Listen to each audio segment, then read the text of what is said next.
7:36 de la mañana, estamos en esta época de diciembre en la que nos alimentamos de forma distinta, diversa y tenemos que hablar, le tengo el remedio de las intoxicaciones muy frecuentes por estos días y por eso nos acompaña aquí en nuestro estudio David Merizalde Gómez, médico de la Cruz Roja, quien nos va a entregar pues todas esas informaciones muy válidas, pertinentes y recomendaciones desde la medicina y desde el cuidado para evitar intoxicaciones y si ya las tenemos, pues ¿qué debemos hacer, doctor? Bienvenido a este espacio. Muchísimas gracias por la invitación. Bueno, entonces lo primero que tenemos que recordar es que cuando hacemos referencia a una intoxicación son todas aquellas sustancias sólidas, líquidas, gaseosas, ¿cierto? Que generan una perturbación del estado de la salud, inclusive puede generar riesgo de la vida, sobre todo por su mecanismo de acción química al entrar en contacto con las personas o inclusive al ser absorbidas por la piel. Entonces recordemos que entre las intoxicaciones más comunes podemos encontrar la ingesta, como tú lo decías, de alimentos caducados, el consumo de sustancias psicoactivas, sobredosis de medicamentos, el consumo de bebidas alcohólicas adulteradas, también por la mala manipulación y almacenamiento de insecticidas, por la inhalación de gases tóxicos, entre otros. ¿Por la piel también se puede uno intoxicar? ¿Cómo es eso? Correcto, entonces hay varios tipos de absorción del agente tóxico, uno de ellos es por la ingestión, por inhalación o a través de la piel en algunos casos. Entonces eso también genera una serie de sintomatología, a pesar de que los efectos tienden a ser un poco más prolongados, se sostienen durante mayor tiempo sobre otros métodos de absorción. ¿Qué empieza a sentir una persona que está intoxicada? Bueno, eso depende mucho del tipo de contacto que se tenga con el agente tóxico. Por ejemplo, si estamos hablando por ingestión, vamos a generar todo lo referente a sintomatología gastrointestinal, dolor de estómago intenso, náuseas, vómito, diarrea. Si es, por ejemplo, por inhalación, vamos a encontrar todo lo que es dificultad respiratoria, ¿cierto?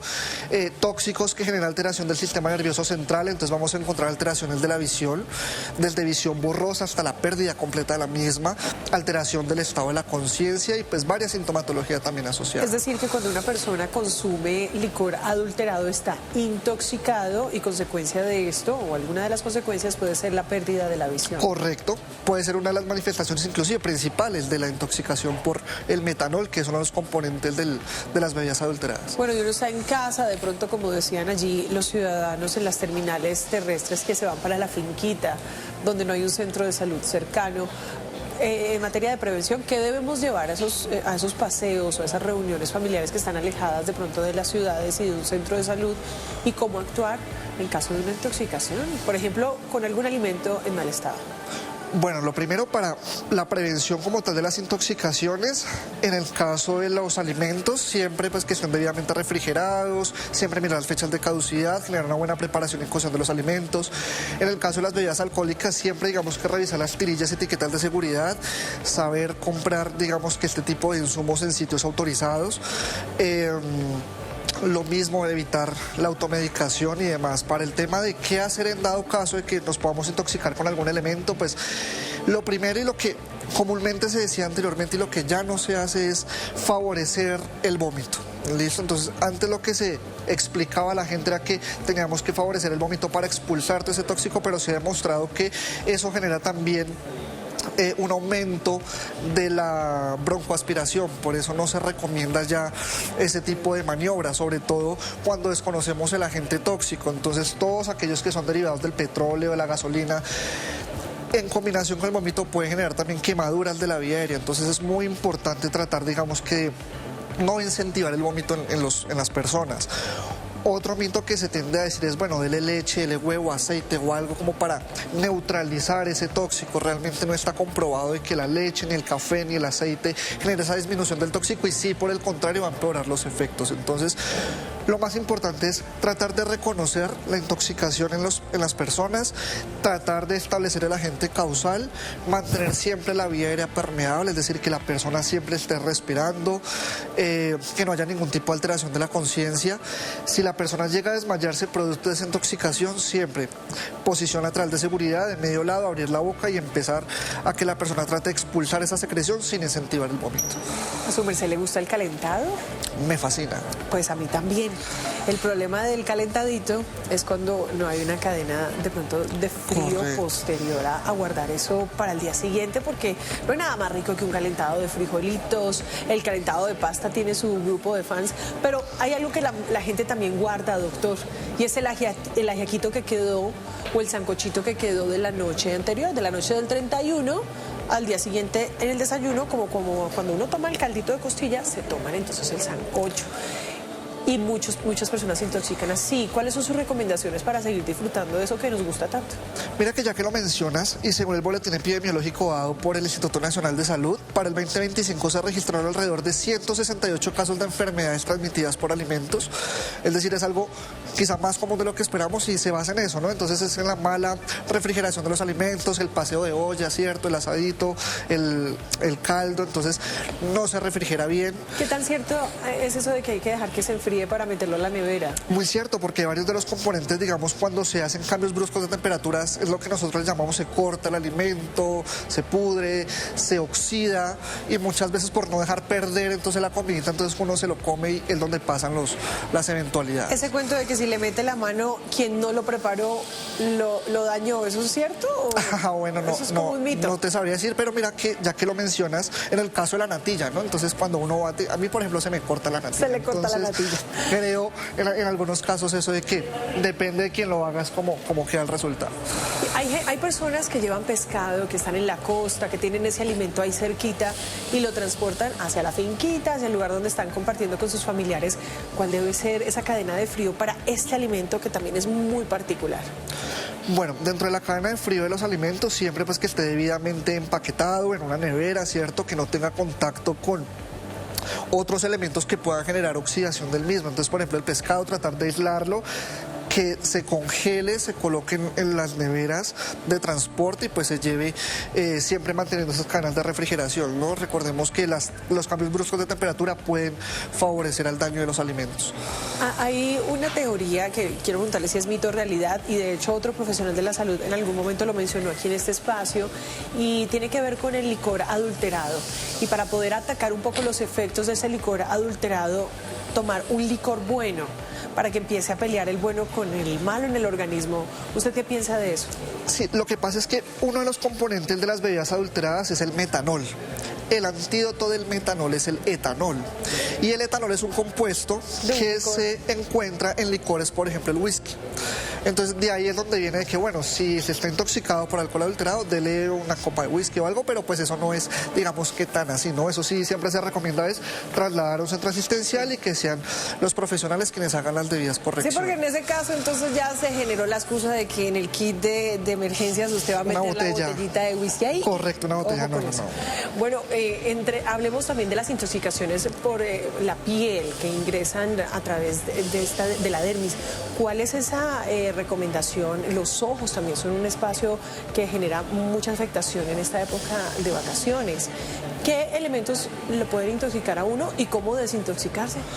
Bueno, tanto para el tratamiento de las intoxicaciones en general, siempre lo recomendable y el primer paso es llamar al 123 o trasladarlo más pronto a la persona a un centro de emergencias. Dependiendo del tipo de intoxicación, así mismo es el antídoto, es decir, no hay nada general, por eso es muy importante que la persona trate por lo menos de saber con qué es que se está intoxicando, ya sea un medicamento, un insecticida, una comida, alcohol adulterado, es muy importante porque así mismo los profesionales de salud van a saber qué antídoto utilizar. En el caso de las intoxicaciones que se dan a través de la absorción de la piel, entonces, sobre todo el contacto con insecticidas. Los efectos no son tan tempranos como quizás ocurren con el consumo de alimentos o con el consumo de bebidas adulteradas, pero sí podemos llegar a manifestar lesiones a nivel de tejidos blandos, por ejemplo las ronchas, que se coloca roja la piel, se generan quemaduras, ¿cierto? Entonces es muy importante el reconocimiento de ese tipo de intoxicaciones y lo que les menciono para todos aquí también los que nos están viendo es el traslado inmediato a un centro asistencial. Ni la automedicación, ni estimular el vómito, ni consumir otro tipo de elementos que favorezcan la neutralización de manera empírica, eso no está recomendado. Entiendo que usted está especializado, por supuesto, en la salud de los seres humanos, pero también se presentan muchas intoxicaciones en animalitos, que posteriormente terminan también en intoxicación en adultos por el contacto con ellos. ¿Qué recomienda usted en estos casos? Primero, y todo parte también del contacto que tengan los animalitos frente a la comida. Muchas veces nosotros tendemos a lo que no nos sirve de la comida como que botarlo a la basura, no nos damos cuenta, llega el animalito, consume esos alimentos, claro, y se puede generar el proceso de intoxicación. Entonces siempre mantener, digamos, que esos alimentos que ya no vamos a consumir, que se van a desechar, aislados de la posibilidad que tenga el animal de poder generar la ingesta de los mismos. Que el animalito pues igual tenga su esquema de salud completo, sus vacunas, saber qué es lo que se le va a dar de alimento a los animales. No es que, ay, no, el mismo calentado que ya no nos vamos a comer, venga a ver si lo mezclamos con las menudeces al perrito. No, nada de ese tipo de cosas, claro, porque puede generar también daños en el animal. Hay algo que refieren mucho las personas que viajan a otras regiones del país, especialmente quienes provienen de Bogotá, donde pues mucha gente toma agua de la llave. Y pues no les pasa nada en Bogotá, pero abren la llave y de pronto hacen una limonada con agua de la llave en alguna región, un municipio, vereda, que de pronto no cuenta con las condiciones, su acueducto, condiciones que le permita que el agua sea potable.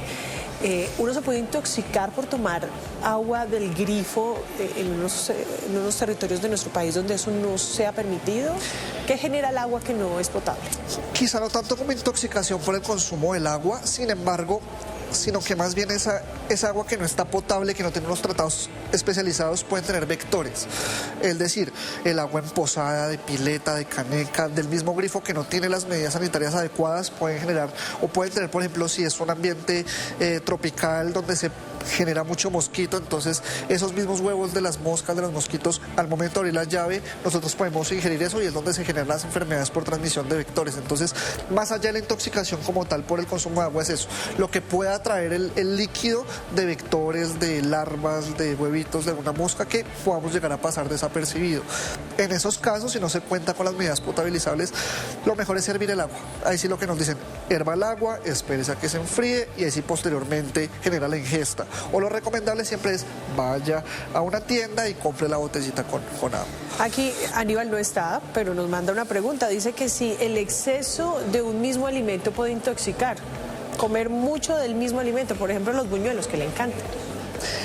Pues mire que a mí también me encantan los buñuelos, gracias a Dios no me he intoxicado por el momento, pero sí puede generar, digamos, que otro tipo de sintomatología más allá de la intoxicación. Todo parte es a cómo nosotros preparemos y las cadenas de refrigeración y cocción que se le dan a los alimentos. Lo que sí puede generar intoxicación, ya que lo mencionan, es, por ejemplo, la sobredosis de medicamentos, la automedicación, ¿cierto? Entonces eso sí va a generar una intoxicación directa o un efecto adverso directo en la persona.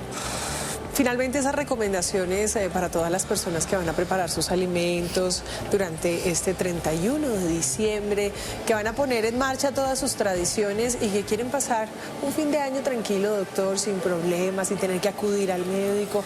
Ya el pico respiratorio, usted y yo como que estuvimos en la misma fiesta, con la nariz tapada un poco, pero esos cambios de temperatura que hemos tenido en Bogotá, que pues generan mañanas muy frías, tardes muy soleadas, pues han generado que el pico respiratorio aumente. Y pues para evitarnos de pronto estos síntomas en la salud durante estos días, ¿qué recomendaciones entrega usted? Primero, independiente de la edad, nosotros en niños mantener su esquema de vacunación completa, sobre todo ahorita los picos respiratorios. Segundo, tener medidas de seguridad respecto al sitio donde nos encontremos. Estamos en Bogotá, donde sabemos que llueve por cuadras, digo yo, entonces siempre, dependiendo de la hora en la que vayamos a salir, pues estar debidamente abrigados con su bufanda, una buena chaqueta. Cambios bruscos de temperatura, entonces generar esos procesos de adaptación. No es que estoy en tierra caliente, llegué a Bogotá y una vez en camiseta y pantaloneta, no, siempre generar esas medidas de acondicionamiento en el sitio donde nosotros nos encontremos, pues para evitar ese tipo de resfriados o picos respiratorios. Que no se nos pase, doctor, hablar de los mariscos y de estas comidas muy tradicionales en las costas de nuestro país. Mucha gente refiere intoxicación por haber consumido de pronto esos alimentos que le ofrecen en la playa o en estos escenarios muy vacacionales. ¿Qué recomienda usted? ¿Hay que comprarlo? ¿Cómo uno verifica que está en buen estado para poder comer esos ceviches y estas cosas que le venden en las playas? Tanto para los alimentos como para los líquidos en general, siempre tratar tratar de consumirlos en sitios autorizados, restaurantes o algo donde se sepa que se tiene, digamos, que sus registros de salubridad al día. Si es para preparación en casa, tratar de comprarlos igual en tiendas autorizadas, que estén debidamente refrigeradas, que tengan, digamos, que esas canales de congelación al día, revisar siempre las fechas de caducidad, revisar de que el empaque esté debidamente sellado, ¿cierto? Entonces, ese tipo de cosas son las medidas que nosotros podemos adoptar de primera mano para tratar de mitigar un poco esos efectos o tratar de prevenir la intoxicación como tal. Pues doctor, nos tocó irnos a hacer una huepanelita con limón. Muchas gracias a usted por estar aquí en este espacio. A ustedes por la invitación, muchísimas gracias.